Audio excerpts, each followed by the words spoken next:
जय छठी मैया, जय सूर्यदेव, जय उषा और प्रभात की देवी। भाइयों एवं बहनों, माता पिताओं व श्रद्धालु भक्तजनों, आज हम सब यहाँ एकत्र हुए हैं उस महान, प्राचीन और सनातनी पर्व की महिमा सुनने के लिए, जिसे हिंदू धर्म में सर्वश्रेष्ठ और सर्व पवित्र व्रतों में गिना गया है, छठ व्रत, जिसे सूर्य उपासना, शाश्वत प्रकृति पूजा और स्त्री शक्ति व मातृत्व का पर्व भी कहा जाता है। यह व्रत केवल धार्मिक अनुष्ठान नहीं, बल्कि आस्था, विश्वास, अनुशासन, तपस्या, प्रेम और मानवता की अद्भुत मिसाल है।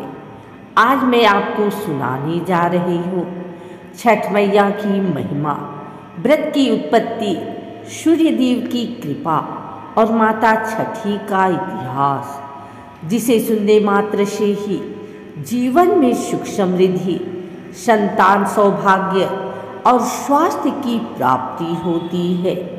तो आइए पूरी श्रद्धा भक्ति और मन की सच्चाई के साथ छठ मैया की परम पावन कथा आरंभ करते हैं। प्राचीन समय में राजा प्रियव्रत नामक एक राजा थे। उनका विवाह रानी मालिनी के साथ हुआ था। दोनों को संपूर्ण सुख थे, धन, महल, सेना, प्रजा, सब कुछ, परंतु एक ही दुख था, संतान का अभाव। हजारों यज्ञ अनुष्ठानों के बाद भी उनके जीवन में कोई उत्तराधिकारी नहीं आया। धीरे धीरे राजा रानी का मन निराश से भर गया। अंततः महान ऋषि कश्यप ने यज्ञ किया और उनकी आहुति से एक पुत्र का जन्म हुआ, लेकिन वह बच्चा मृत था। पूरा राजमहल दुख और शोक में डूब गया। राजा रानी विलाप करने लगे, हे भगवान, हमने ऐसा कौन सा पाप किया था। उसी समय आकाश से एक दिव्य प्रकाश प्रकट हुआ। प्रकाश के बीच एक देवी अवतरित हुई, प्रभात व उषा की देवी, षष्ठी माता, सूर्यदेव की मानसी पुत्री, बालकों की रक्षिका। माता बोली, हे राजा प्रियव्रत, मैं प्रकृति की शक्ति हूँ। मैं सभी बच्चों की रक्षा करती हूँ और मैं ही उन्हें जीवन देती हूँ। तुम बस मेरी विधि व्रत पूजा करो, तुम्हारे जीवन में संतान सुख अवश्य आएगा। राजा रानी ने भक्ति भाव से छठ मैया की पूजा की, तप और उपवास किए और उनके घर एक स्वस्थ सुंदर पुत्र का जन्म हुआ। उस दिन से षष्ठी देवी की पूजा और सूर्य उपासना का यह पर्व प्रारंभ हुआ, जो आगे चलकर छठ व्रत कहलाया। छठ पर्व केवल धार्मिक ही नहीं, बल्कि पूर्णतः वैज्ञानिक पर्व भी है। सूर्य ऊर्जा, जीवन और स्वास्थ्य के देवता, जल में खड़े होकर सूर्य को अर्घ्य शरीर के बायोइलेक्ट्रिक संतुलन को सुधारता है। व्रती का शुद्ध तन, मन और सात्विक आहार इम्यूनिटी बढ़ाता है। खाद्य पदार्थ बिना नमक, प्याज, लहसुन शरीर को विषमुक्त करता है। सूर्यास्त और सूर्योदय दोनों की पूजा, प्रकृति के दो चरम ऊर्जा क्षणों का उपयोग। यही कारण है कि छठ व्रत करने वाली महिलाओं के स्वास्थ्य और बच्चों की सुरक्षा को विशेष वरदान मिलता है।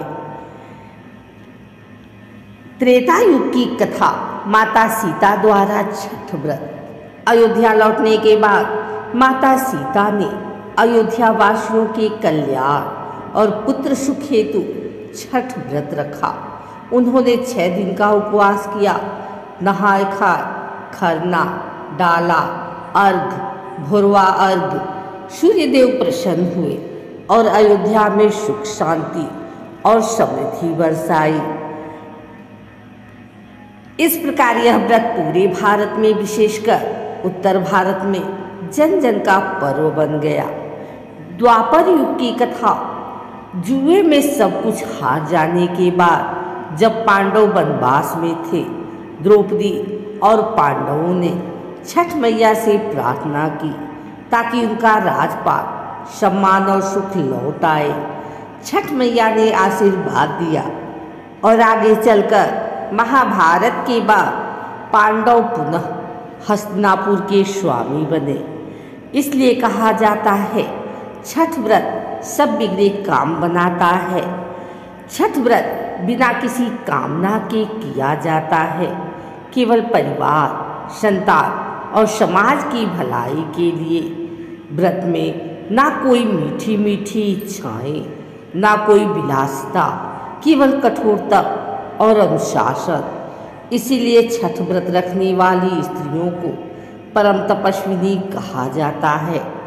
छठ का प्रत्येक चरण नहाय खाय, खरना, संध्या अर्घ, भोरवा अर्घ मनुष्य को अहंकार से विनम्रता की ओर ले जाता है।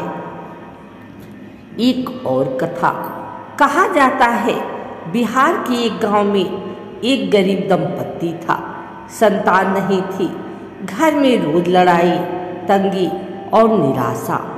गांव की औरतों ने कहा, दादी छठ मैया का व्रत रख लो, सब दुख कट जाएंगे।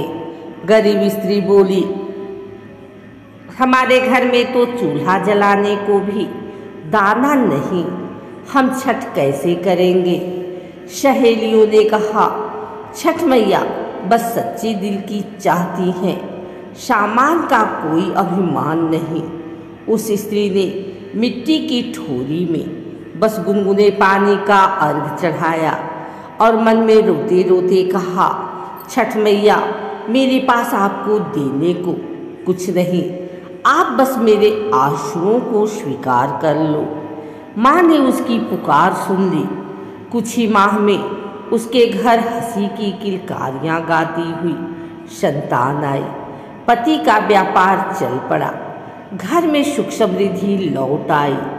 तब माँ ने सपने में दर्शन देकर कहा, पुत्री मैंने कभी धन वैभव नहीं मांगा, केवल भक्ति, विश्वास और पवित्रता ही मेरी पूजा है।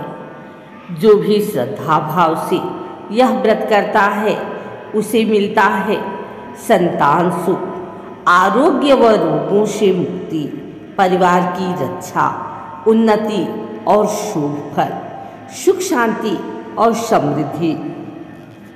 छठ मैया किसी को खाली नहीं लौटाती, वह सत्य, श्रम और समर्पण की देवी है। अब आप सभी अपने दोनों हाथ जोड़ लें और मन ही मन छठ मैया का ध्यान करें। हे छठी मैया, हम पर, हमारे परिवार पर अपना स्नेह और संरक्षण बनाए रखना। जय हो सूर्य भगवान, जय हो प्रभात की देवी, जय हो छठ मैया। जिन जिन लोगों ने यह कथा सुनी है उनके जीवन में रोग मिटे, कष्ट दूर हो, संतान सौभाग्य मिले, धन धान्य बढ़े, घर में मंगल ही मंगल हो। इसी शुभकामना के साथ छठ व्रत की पावन कथा यही पूर्ण होती है। जय छठी मैया, जय सूर्यदेव।